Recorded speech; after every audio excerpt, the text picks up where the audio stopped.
Get out of my store now! That's what the manager screamed, seconds before his hand flew through the air and struck her across the face. A sharp, humiliating crack echoed across the marble floor. The entire boutique froze. Shoppers stopped mid-step. Staff gasped. One woman dropped her phone. And there she stood, motionless, her cheek burning red, her eyes wide not with fear but with disbelief. She wasn't loud, she didn't scream. She just looked at him, like she'd seen this before, like she expected it. But here's what he didn't know. The woman he just assaulted? She wasn't just a customer. She wasn't just another black woman who wandered in. She was the new majority owner of the entire luxury retail chain, the boss of his boss's boss. She had signed the final acquisition papers just that morning, before walking in unannounced, dressed simply, testing the very culture she was about to reform. And in less than 24 hours, he would be the one standing outside, unemployed, exposed, and publicly humiliated, because what he thought was just another slap was actually the beginning of his end. Before we dive in, where are you watching from? Drop your city in the comments and hit that subscribe if stories like this matter to you. Because here, we speak truth through storytelling. And this one, it will leave you speechless. It was a Friday afternoon, dripping in shallow luxury. The kind of day where the sun glinted off every car hood in the valet line, and the city's elite strutted through glass doors without so much as a nod to the people holding them open. Inside the boutique, everything gleamed. Polished marble floors, chandeliers refracting light onto gold-framed mirrors, and fragrance diffusers pumping out curated confidence. The store was meant to intimidate, to whisper, "You don't belong," before anyone had to say it out loud. That's why when Maya Ellis walked through those double doors, the entire energy of the room shifted. Not because she made a scene, not because she did anything wrong, but because she didn't fit their mold. No designer heels, no glittering bag, just flat shoes, black slacks, and a soft gray sweater. Her hair was pulled into a simple twist-out bun, face fresh, untouched by makeup. She didn't walk with entitlement. She walked with ease, shoulders relaxed, eyes scanning the space with interest, not awe. She looked like someone browsing, not buying. She looked like someone they could ignore. But what no one in that store knew, not the assistant folding scarves in the corner, not the cashier texting behind the counter, not even the regional manager watching from the second-floor balcony, was that Maya Ellis was the reason that store still existed. 6 months ago, Vier Group, the parent company behind the boutique and 30 others like it, was collapsing. Stock prices were dipping. Leadership was flailing. And just when the board was about to sell the brand for scraps, one investor stepped in. Quietly, strategically. Maya Ellis, a self-made real estate tycoon with roots in Detroit and a net worth most of Wall Street didn't see coming. She'd built her empire from flipping duplexes to owning entire blocks. And now, she was diversifying. Fashion, tech, wellness. Her investments were everywhere. And Vier? That was personal. She remembered being followed in these stores as a teenager. She remembered being ignored as a professional woman in her 30s. And now, at 42, she wanted to rebuild them, from the top down. So she did. Shell company by shell company, she acquired stock. Piece by piece, she gained control. And just that morning, her lawyers finalized a deal that gave her 58% ownership of the entire group. She didn't tell anyone she was coming. She wanted to see for herself how the staff treated customers, how her brand made people feel, how the culture really operated when no one thought they were being watched. So she came as she was, not as a CEO, not as a billionaire, just Maya, But some people can't help but reveal themselves when they think you're beneath them. Greg Whitmore, the store's regional manager, had been watching her since she walked in. Arms folded, jaw tight, posture stiff with suspicion. He wasn't worried about shoplifting.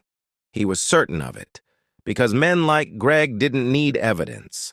They only needed a stereotype. As Maya browsed through the silk collection, her fingers tracing fabric, his eyes followed every move. He wasn't checking on her. He was profiling her, judging her, preparing in his mind for the moment she slipped something into her bag, already building his story in case things got out of hand. That moment never came, but Greg's assumptions did. Fueled by ego, racism, and the kind of institutional rot that hides behind corporate policies, he made his move. Storming across the floor, puffed up with power he had no idea was already obsolete. And then violence. A sharp slap, fueled by entitlement and unchallenged authority, rang through the boutique like a gunshot. Shoppers froze. Staff gasped. Even the speakers paused between tracks, as if the system itself had gone still. Maya didn't cry. She didn't shout. She just stood there, cheek red, spine straight, staring at the man who'd just made the biggest mistake of his career. Phones came out. Customers whispered. A young woman near the fragrance section began recording with wide eyes and trembling fingers. Security was called, not for Greg, but for Maya. Greg, still riding the high of control, barked orders, told the guards she was a threat, said he'd dealt with people like her before. They hesitated, because even they could feel the shift in the air. Something wasn't adding up. The woman standing in front of them didn't flinch, didn't look scared. She looked deliberate, as if every second of this was being recorded in her mind. But still they obeyed. Policy was policy. And just like that, Maya Ellis was walked out of her own store. No explanation, no apology. Only the burning on her cheek and the silence behind her. What Greg didn't know was that this was no ordinary visit. Upstairs, 4 blocks away, Maya's executive team was finalizing the press release. Her control of Vier Group was about to go public within hours. A statement would be sent to every media outlet. A new vision, a new direction, a new owner. And while he stood on that sales floor bragging to his team, boasting about how he kept the store safe and calling Maya just another grifter, his name had already been flagged. The footage was already circulating. Her assistant had already forwarded the video to their legal counsel. And Maya, she didn't go home. She didn't cry in her car. She drove straight to the company's headquarters, walked into the top-floor suite, and sat with her executive team to map out exactly how justice would unfold. Not just for her, but for every black woman who had ever been followed, profiled, disrespected, or degraded in spaces like that boutique. Greg still didn't know.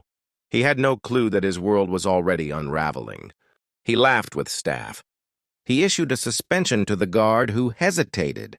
He updated her profile in the store system as a banned customer, all while Maya's team traced his personnel file, all while her lawyers drafted the termination notice, all while the communications team prepared the internal announcement. He was bragging. She was building his downfall. The clip of the incident exploded online, not just because of what he did, but because of what came next. By the time the next morning came, every employee received an email. Subject line, immediate leadership transition, flagship division. The body of the email outlined Maya's acquisition, detailed her credentials, her ownership, her power, and then, like the final stroke of a courtroom gavel, effective immediately, Gregory Whitmore is no longer employed by Vier Group or any of its subsidiaries. His badge was deactivated, his access revoked, his severance canceled under the gross misconduct clause.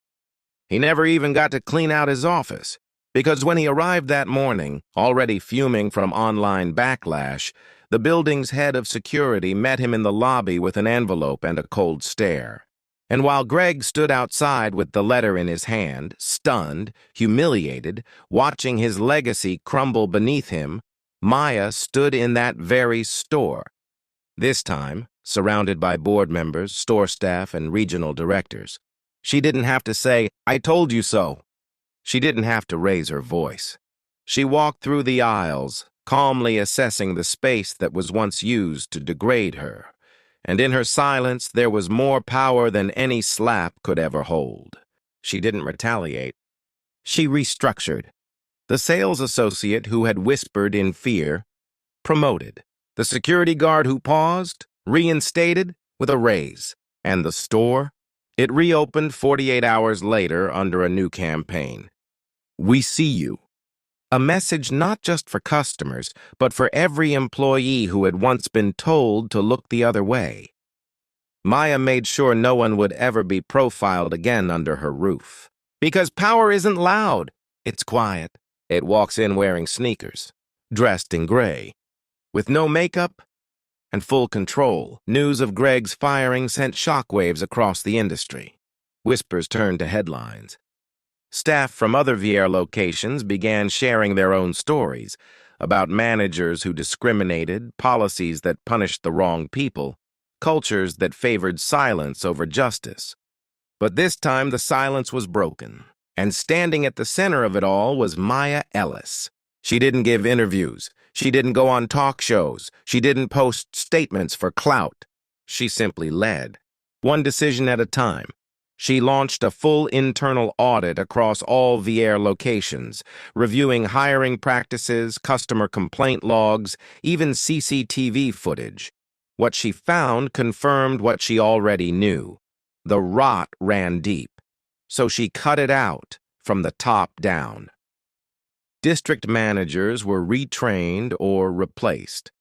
A new dignity in service policy was drafted, written not by lawyers, but by the very staff who had been ignored for years. She opened up leadership programs for entry-level employees from underserved communities, introduced anonymous reporting channels with real protection, and perhaps most powerfully, she mandated that every employee, from intern to executive, walk the floor once a month, not to supervise but to serve, because empathy couldn't be taught in a PowerPoint. It had to be felt. And that young woman who captured the moment Greg slapped Maya? She was brought in, directly under Maya's office, as VR's new director of social responsibility. Because in Maya's world, justice wasn't a headline. It was a hiring decision. As for Greg Whitmore, he disappeared from retail. No recommendation letters, no second chances. The industry quietly blacklisted him. Not just because of what he did, but because of who he did it to. And while he tried to rebuild in silence, Maya rose in public. Her leadership transformed VR into a case study in ethical transformation. Revenues soared, staff retention broke records. Customers felt something new when they walked in. They felt seen. And every month, like clockwork, Maya visited a different store. No cameras, no speeches, just sneakers, gray sweater, natural bun. Because she never needed the world to know she was in charge. She just needed the world to change. They thought she was just another customer, just another black woman they could disrespect without consequence. But she wasn't just a customer. She was the one who signed their paychecks. And in the end, she didn't raise her voice. She raised the standard. So the next time someone looks at you and only sees what they expect, don't explain. Let the truth do what it always does. Stand, rise, and eventually own the building. If this story shook you, drop a comment in the comments. Tell us where you're watching from. And hit subscribe, because the next story, it's about a black engineer who grounded a $300 jet with just one sentence. And trust me, you won't believe what the airline did next.